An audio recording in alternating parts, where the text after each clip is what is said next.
Hello, welcome to the Daily News Ukraine channel. Today is March 3rd and our daily review of news about Ukraine. President Volodymyr Zelensky has visited wounded soldiers in a hospital in Lviv. This was reported by the Lviv Regional Military Administration's press service, according to Ukrenergo. Thank you for your service, for the heroic defense of our homeland. I wish you a speedy recovery, the president said. Zelensky presented state awards to the servicemen. In particular, mortar operators, riflemen, anti-aircraft gunners, grenade launcher operators, combat medics received the orders of Bogdan Khmelnytsky of the 3 degree and the orders for Courage of the 3 degree. As the president was told, in order to provide highly specialized medical care to Ukrainian defenders, the medical institution has established cooperation with leading specialists from the best clinics in the United States and the United Kingdom to introduce modern, minimally invasive and high-tech surgical interventions in the field of plastic and reconstructive surgery, as well as the latest methods of rehabilitation medicine. In addition, the medical service staff regularly conducts tactical medicine classes with active military personnel. The president awarded the Order of Danilo Halitsky to the representatives of the medical forces of the Armed Forces of Ukraine for providing qualified medical care to the warriors. I want to thank you for your work and service, especially this year. It was the most difficult challenge for everyone. Thank you for helping so many of our soldiers, our heroes, get back on their feet, Zelensky said. As reported, President Zelensky arrived in Lviv to meet with Latvian President Egils Levits. In Lviv, President of Ukraine Volodymyr Zelensky and First Lady Alina Zelenska, together with President of Latvia Egils Levits and his wife Andra Levite, honored the memory of Ukrainian warriors fallen during the war. This was reported by the Ukrainian president's press service, according to Ukrenergo. The heads of state and first ladies laid flowers at the graves of Ukrainian defenders at the Field of Honor at Lykikiv Cemetery in Lviv, the report says. President of Ukraine Zelensky published a video from the commemoration ceremony on Telegram. We will never forget the defenders who gave lives for our freedom and independence. We remember the horrific price our people pay for a free and peaceful future. Eternal memory and glory to our warriors. Zelensky wrote. As reported, President Volodymyr Zelensky is on a working trip to Lviv. Photo, Ukrainian President's Office. In Kherson region, a tractor driver was killed by enemy shelling near the village of Tomarine in Berislav district. The enemy also attacked the village of Kozatsky in Kakhovka district, injuring 2 people. Another person was injured in Kherson. Near the village of Tomarine, Berislav district, Russians fired at a tractor driver. The 33-year-old victim was taken to the nearest medical facility by the military. However, the doctors could not do anything, only declared him dead, the Kherson Regional Military Administration wrote on Telegram. In addition, the enemy once again attacked the village of Kozatsky, Kakhovka district. 2 people were injured, and now medics are providing them with necessary aid. The Regional Military Administration also reported on Telegram that a fragment of an enemy projectile injured an employee of an enterprise in Kherson. The 48-year-old woman was at her workplace when the shelling began. Hearing the explosions, she wanted to run out of the building to go down to the basement, but she did not have time, she was injured in the leg. The victim was taken to the hospital. As reported by Ukrenergo, Russian troops attacked civilians, standing in a queue to receive humanitarian aid in Kherson region's Berislav district, with drones. 9 people were injured, including a child. President of Ukraine Volodymyr Zelensky has appointed Oleksandr Kamyshin as his non-staff advisor. According to Ukrenergo, corresponding Decree 127/2023 of March 3 was published on the president's website. To appoint Oleksandr Mykolaievich Kamyshin as non-staff advisor to the President of Ukraine, the document says. Read also, Kamyshin resigns as Ukrenergo head. As reported by Ukrenergo, Kamyshin held the position of chairman of the board of JSC Ukrenergo until February 27, 2023. Photo, President's Office. Ukraine and Spain will cooperate in the field of green investment development, as well as Ukraine's involvement in the work, the Sevilla process. This was reported by the press service of the Ministry of Environmental Protection and Natural Resources on Facebook, Ukrenergo reports. The Ministry of Environmental Protection is interested in joining the work within the Sevilla process. After all, becoming a part of the Sevilla process means exchanging experience and best practices in implementing EU Directive 75, studying the procedures for drafting best available techniques, BAT, and implementing an integrated environmental permit. In fact, our team has already started this process, so far at the level of a trainee, said Minister of Environmental Protection and Natural Resources Ruslan Strilets. It is noted that at a meeting on March 2, Strilets and Ambassador of the Kingdom of Spain to Ukraine Ricardo López Aranda Jagu discussed cooperation in the field of development of green investments and the involvement of Ukraine in the work within the Sevilla process. In particular, Ukraine's participation in the Sevilla process will make a significant step towards the development of a high-quality industrial pollution policy and encourage business entities to implement the best available techniques and management methods. As reported, Germany is ready to help Ukraine in preparing for the next climate change conference COP28 and to start relevant consultations right now. The Sevilla process is designed to agree upon what constitutes the best available techniques, BAT, for pollution prevention and control. Photo, Ministry of Environmental Protection. Ukrainian aircraft An-124 delivered 101 tons of humanitarian aid to Turkey's airbase to help earthquake victims. Minister of Foreign Affairs of Ukraine, Dmytro Kuleba, wrote this on his Twitter account, Ukrenergo reports.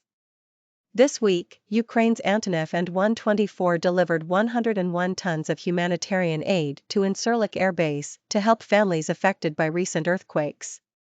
Coordinated by France Armed Forces, delivered by Ukraine aircraft, unloaded by Turkey and United States military.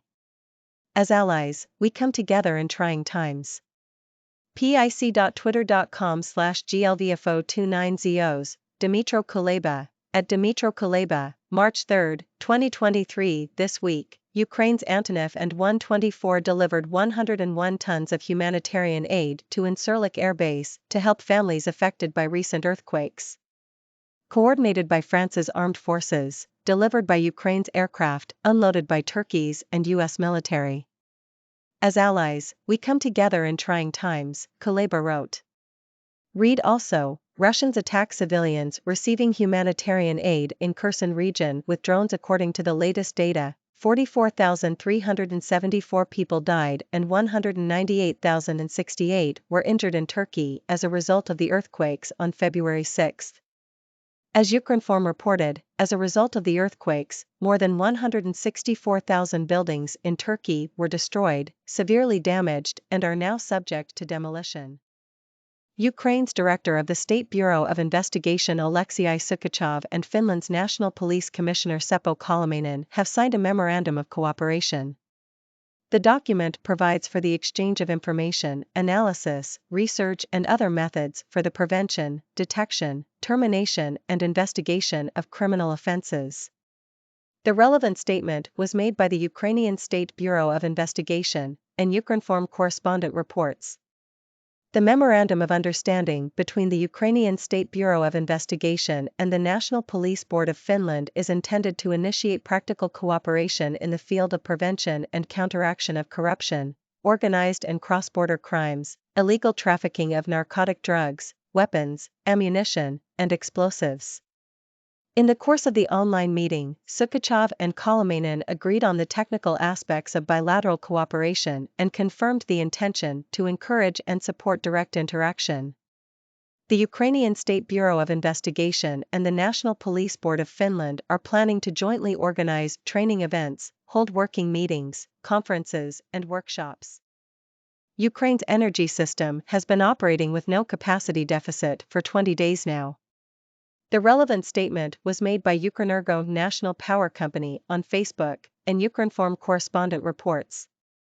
There has been no capacity deficit in the energy system for 20 days in a row, and nothing like that is expected at the moment. The consumption volumes are at the level of a working day and are fully covered with the electricity output from Ukrainian power generating facilities and a small amount of imports, the report states. According to Ukrenergo, all types of power plants are running now. The volume of available generation capacities contributes to improving the operational safety of the energy system. There are no power supply restrictions for household consumers across regions now, Ukrenergo noted. However, if there are any changes in the energy situation and consumption volumes rapidly increase, power outages may be introduced. Power engineers continue repair works within all energy objects, which were previously damaged in Russian missile and drone attacks, in order to increase the available capacity in the energy system, raise the reliability of power transmission and power supply in certain regions, Ukrenergo concluded. A total of 461 children have been killed and over 930 injured in Ukraine since the Russian invasion started. The relevant statement was made by the Ukrainian Prosecutor General's office on Telegram, and Ukrinform correspondent reports. As of March 3, 2023, over 1,390 children in Ukraine were affected by the Russian armed aggression. According to the data from juvenile prosecutors, a total of 461 children were killed and over 930 received injuries of various severity levels, the report states. These data are not final, as they are being investigated within the areas of hostilities, temporarily occupied and liberated areas. Currently, most casualties were recorded in the Donetsk region, 445, Kharkiv region, 272, Kyiv region, 123, Kherson region, 90, Zaporizhia region, 84, Mykolaiv region, 83, Chernihiv region, 68, Luhansk region, 66, and Dnipropetrovsk region, 64. On March 2, 2023, a 16-year-old boy was injured in Russia's shelling of the Kherson region's village of Kozatsky. As a result of Russia's daily air and artillery strikes, a total of 3,126 educational institutions were damaged across Ukraine, and 438 of them were destroyed completely. Photo, AA. Since Russia's full-scale invasion started, the government of Ukraine has raised UAH 353 billion in equivalent currency from the placement of domestic government debt securities. The relevant statement was made by the National Bank of Ukraine, and Ukrinform correspondent reports. Since Russia launched its full-scale invasion of Ukraine through February 28, 2023, the government raised UAH 238,812.2 million, $2,237.7 million US, and 1,064.2 million euros from placement of domestic government debt securities through auctions and allocated UAH 234,499.4 million, $3,140.6 million US, and 662.6 million euros for redemption of domestic government debt securities, the report states. In February 2023, the Ukrainian Finance Ministry borrowed in the domestic debt market UAH 22,338.4 million more, in equivalent, than redeemed domestic government debt securities. The Ukrainian Finance Ministry continues to raise interest rates on hryvnia-denominated domestic government debt securities. In particular, the maximum rate on hryvnia war bonds went up from 16% PA in early October 2022 to 19.75% PA in February 2023. Over the period under martial law, the Ukrainian Finance Ministry has increased the interest rates on US dollar domestic government debt securities, with the maximum yield being at 4.5% PA, and on Euro war bonds, with the maximum yield reaching 3% PA. Today we were talking about those news. Zelensky visits wounded defenders in Lviv hospital. Ukraine, Latvia presidents and first ladies commemorate fallen heroes in Lviv. Russians attack Kherson city and region, casualties reported. Zelensky appoints Kamyshin as non-staff advisor. Ukraine, Spain to cooperate in green investment sector. Ukrainian aircraft delivers 101 tons of humanitarian aid to earthquake victims in Turkey. Ukraine, Finland to cooperate in anti-corruption efforts, prevention of cross-border crimes. Ukraine's energy system operating with no capacity deficit for 20 days, Ukrenergo. Russian armed aggression affects over 1,390 children in Ukraine. Government raised UAH 353B from placement of domestic government debt securities since war started.